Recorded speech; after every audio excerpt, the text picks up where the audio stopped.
This channel does not promote any violent, harmful, or illegal activities. All content provided by this channel is meant for an educational purpose only. Cancer Healer Center, a new beginning. Mamata বন্দ্যোপাধ্যায়ের সঙ্গে বৈঠক এবং সেই বৈঠকে আইপ্যাকের প্রতীক জৈন বুধবার নবান্নে ভোটকুশলী প্রতীকের সঙ্গে বৈঠক দলনেত্রীর।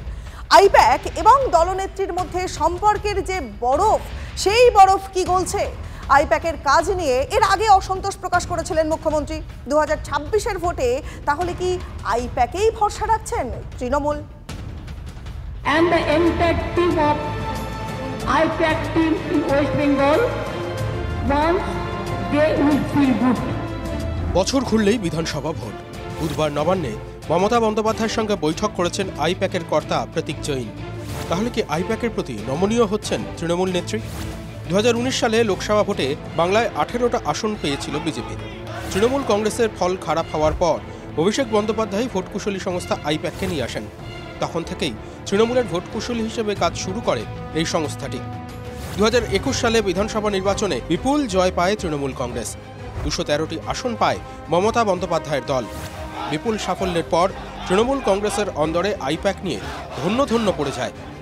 2019 সালে 22টি আসন পেলেও 24-এর লোকসভা ভোটে 29টি আসন পায় তৃণমূল। জয়ের পরেই আইপ্যাককে ধন্যবাদও জানান তৃণমূল কংগ্রেস নেত্রী। I am thanking all the Trinamool grassroots and the entire team of IPAC team in West Bengal. Once they will feel good. 21-এর বিধানসভা ভোট মিটে যাওয়ার পরেও তাদের কাজ চালিয়ে গেছে আইপ্যাক। তবে সম্প্রতি আইপ্যাকের কাজকর্ম নিয়ে তৃণমূল কংগ্রেসের অন্দরে বেশ কিছু প্রশ্ন ওঠে। গত ডিসেম্বরে বিধানসভায় বিধায়কদের নিয়ে বৈঠকে আইপ্যাকের রিপোর্ট নিয়ে বিরক্তি প্রকাশ করেছিলেন মমতা বন্দ্যোপাধ্যায়।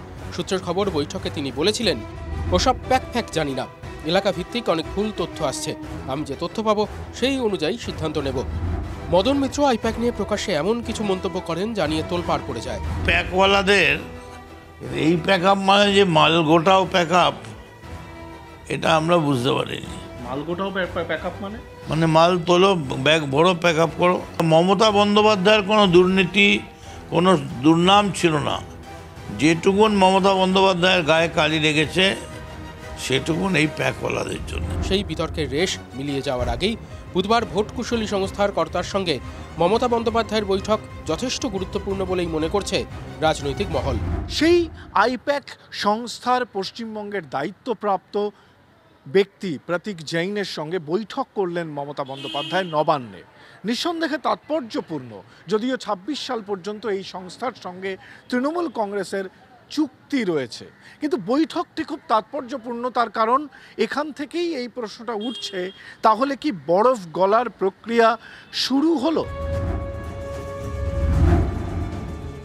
বিশের ভোট বৈতরণী পের হতে কোনো প্যাকই এবার আর কাজ করবে না। তৃণমূলের আইপ্যাক মানে আসলে ভাইপোর আইপ্যাক, আর ভাইপো মানে আসলে যতটা তৃণমূল ততটা দিল্লি।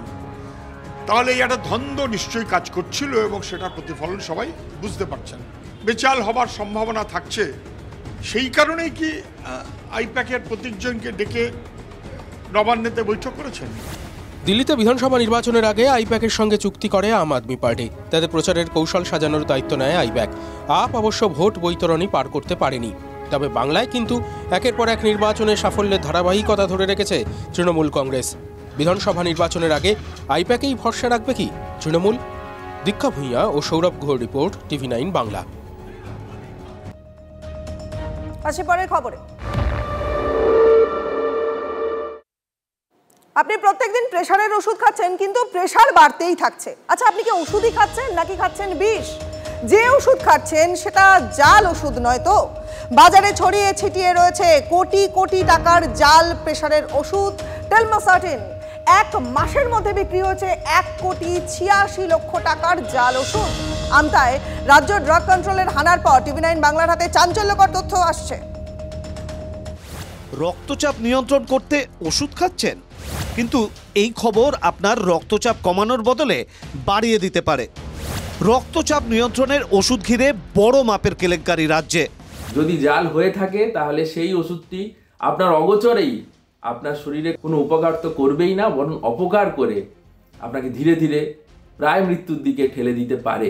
আতঙ্ক তো বটে, একটা ভয়ঙ্কর আতঙ্ক, কারণ পেশেন্টরা তো যেমন ক্ষতিগ্রস্ত হচ্ছেন তেমনি ডাক্তাররাও কনফিউজ হয়ে যাচ্ছেন রেগুলার। ওষুধপত্র, বেবি ফুড এগুলোতে জাল হওয়া তো এর কোনো এই অপরাধের কোনো ক্ষমাই নেই। হাওড়ার আমতায় এক হোলসেলারের গুদামে হানা দিয়ে প্রায় 20 লক্ষ টাকার জাল ওষুধ বাজেয়াপ্ত করল রাজ্য ড্রাগ কন্ট্রোল। সূত্রের খবর, রাজ্যে 1 মাসের মধ্যে 1,86 লক্ষ টাকার জাল ওষুধ বিক্রি হয়েছে। আমতার হোলসেলারের গুদামে হানা দিয়ে উদ্বেগজনক তথ্য রাজ্য ড্রাগ কন্ট্রোলের আধিকারিকদের হাতে। গ্রেপ্তার করা হয়েছে আমতায় ওষুধের হোলসেলার বাবলু মান্নাকে। সূত্রের দাবি, জাল ওষুধের চক্রে একাধিক ডিস্ট্রিবিউটর যুক্ত। 20 লাখের মতো আমরা সিজ করতে পেরেছি, বাকি 1,66 লাখ রুপিজের মেডিসিন মার্কেটে ওনার সার্কুলেট হয়ে গেছে 1 মাসের মধ্যে, এখনও অবধি। সেইটা ডিটেক্ট ইনভেস্টিগেশনের জন্যে আমাদের চালু আছে। আমরা চেষ্টা করছি কোন কোন জায়গায়, কোন চেনে, কোন ডিস্ট্রিবিউটার, ওনার একটা ডেডিকেটেড চেন আছে, সেই ডিস্ট্রিবিউটারদের উনি দেন, তাদের থ্রু দিয়ে মার্কেটে ডিস্ট্রিবিউট হচ্ছে। ধৃত ব্যবসায়ী বলছেন তারা নাকি বোঝেনি না কোনটা জাল আর কোনটা আসল।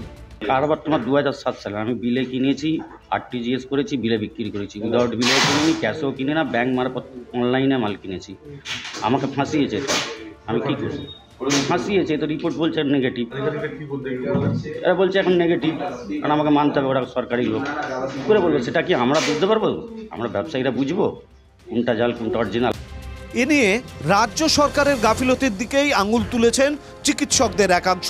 রোগের যে কারণে ওষুধ খাচ্ছেন সেই রোগটি থেকে যাওয়ার কারণে যা যা ঘটবার সেগুলি তো ঘটবেই, উল্টে যে কেমিক্যালটি থাকছে তার পার্শ্ব প্রতিক্রিয়া তো অনেক মারাত্মক। আজকে মানুষের জীবন এরকম সংশয়ের মুখে চলে আসছেন। যাদের দায়িত্ব এগুলিকে সঠিকভাবে দেখার, তারা কোথায় আছে? দেখভাল করার দায়িত্ব যে সরকারের, সেই সরকার আজকে তাদের প্রতিবাদী আন্দোলন করার জন্য জুনিয়র এবং সিনিয়র চিকিৎসকদেরকে তারা কি কোথায় সামান্য ত্রুটি করেছে বা না করছে সেই ব্যাপারে ধরতে যতটা আগ্রহী, এই সব জাল ওষুধ আর তাকে ধরার ব্যাপারে তাদের ন্যূনতম কোনো আগ্রহ নেই। কিন্তু কিভাবে চিনবেন আসল ওষুধ? ওষুধ জাল কিনা তা বোঝার একটা সহজ উপায় হলো এই 300টি গুরুত্বপূর্ণ ওষুধ, যা খুবই সাধারণ, ঘরে ঘরে ইউজ হয়, তাদের গায়ে যে QR কোড আছে, সেই QR কোড যদি স্ক্যান করে দেখতে হবে সেটা ভেরিফাইড কিনা। এটা যেমন প্যারাসিটামলের কোম্পানি, তার যদি আমরা QR কোড স্মার্টফোন থেকে QR কোড স্ক্যানার দিয়ে যদি আমরা সেটাকে স্ক্যান করি, স্ক্যান হয়ে গেল, স্ক্যান করা ভেরিফাইড প্রোডাক্ট। এখানে এই তথ্য লেখা রয়েছে ভেরিফাইড প্রোডাক্ট, অর্থাৎ এই প্রোডাক্ট জাল নয়। এইখানে একটা ওষুধ রয়েছে, এটা টেলমাসাটান, জেনারিক নেম, তার 20 মিলিগ্রাম ট্যাবলেট, কোনো QR কোডই নেই। আমারই এমন 8খানা করে ওষুধ খাই, QR কোড দেখা সম্ভব না। আতঙ্ক তো অবশ্যই। আমি ওষুধ খাচ্ছি, পয়সা খরচা করে ওষুধ খাই, শরীর ভালো হওয়ার জন্য উত্তরটা খারাপ হয়ে যাচ্ছে। ওটা রাজ্যে জাল নেই এমন কোনো জায়গা নেই, সমাধান তো নেই। আর এগুলো সবগুলোর সঙ্গে রাজ্যের পুলিশ এবং রাজ্যের সরকার এবং শাসক দল যুক্ত। এটাই দিদির বাংলা, যেখানে পয়সার বিনিময়ে তুমি সব কিছু করতে পারো। দেখবেন যারা এই ওষুধের কারবারটা করছে তাদের পিছনে পৃষ্ঠপোষক হিসাবে তৃণমূলের কোন নেতা অবশ্যই আছে। যারা খারাপ কাজ করছে, কোথাও কোনো অসাধু কাজ থাকলে মনিটরিং হচ্ছে, ধরা পড়ে গেছে। ক্যান্সার, ডায়াবেটিক সহ বিভিন্ন প্রাণদায়ী ওষুধ, সবেতেই জালিয়াতি। 2 মাস আগেই খাস কলকাতায় ভবানীপুরের একটি বাড়ির গোডাউন থেকে পেটি পেটি জাল ওষুধ উদ্ধার হয়। সৌরভ দত্তের রিপোর্ট, TV9 বাংলা।